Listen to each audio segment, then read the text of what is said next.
So this is ELC 131, Circuit Analysis 1, and we're going to talk now about series circuits.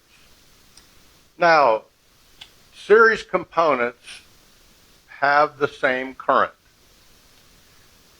If two or more components have the same current, they are in series. And by this, I don't mean the same magnitude of current, I mean the exact same current. So we see here we have an example of a simple series circuit, a voltage source Vs and two resistors R1 and R2 connected in series. And what we're going to do is apply Kirchhoff's current and voltage laws to this circuit so that we can come up with some equations that describe the operation of this circuit. Again, our voltage source Vs, the positive terminal is denoted with the longer line and the negative terminal is denoted with the shorter line. Now, there's a node that connects the positive terminal of Vs and resistor R1, and we'll call that node A. There's a node that connects R1 and R2. We'll denote that node as node B, and there's a node that connects R2 to the negative terminal of the voltage source, and we'll denote that as node C. Now, we've provided a path for current for Vs, and we know that some current is going to leave the voltage source, and we, again, will call that current IS. Now, we can also, and we will sometimes, refer to this current as IT, where the T represents the total current in the circuit. Now, Kirchhoff's current law tells, well, let's not do that yet. Now, some current will leave node A and flow through resistor R1. That current will enter node B, and some current will leave node B and flow through resistor R2. That current IR2 enters node C, and current leaves node C and flows back into the source. We can call that either I source or IT for I total. Now, Kirchhoff's current law tells us that the current that enters a node has to leave that node, so I can say that I source,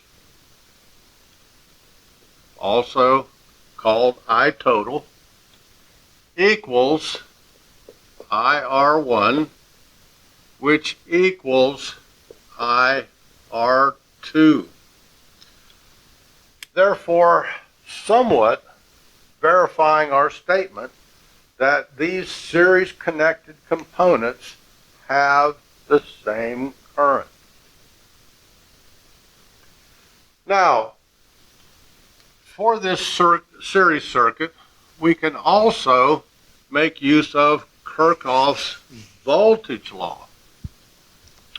Recalling that Kirchhoff's voltage law says around any closed loop, the sum of the potential differences have to be zero.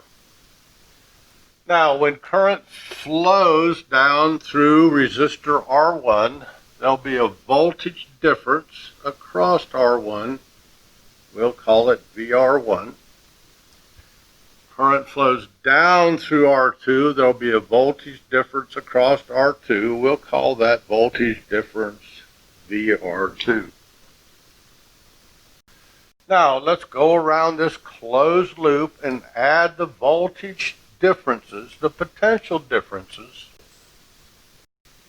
and set them equal to zero.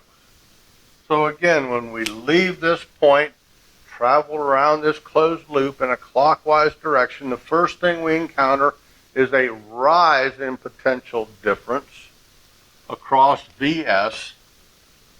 So we denote that as plus Vs.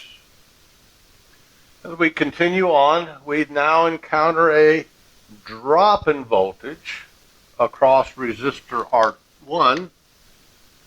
We'll denote that as VR1. And then we see a drop in voltage across resistor R2. Again, negative or minus VR2. We'll put Vs on the other side of the equal sign, multiply both sides of the equation times -1, and end up with Vs equals VR1 plus VR2. And hopefully this makes sense, because Kirchhoff's voltage law was really just a means or a re-expression of the law of conservation of energy. Whatever potential energy we apply to the system has to be used up as kinetic energy. So the source voltage must always add up to be the individual voltage drops. So for a series circuit, all the currents are the same. There's only one path for current. And in a series circuit, the applied voltage or the source voltage must add up to equal the individual voltage drop.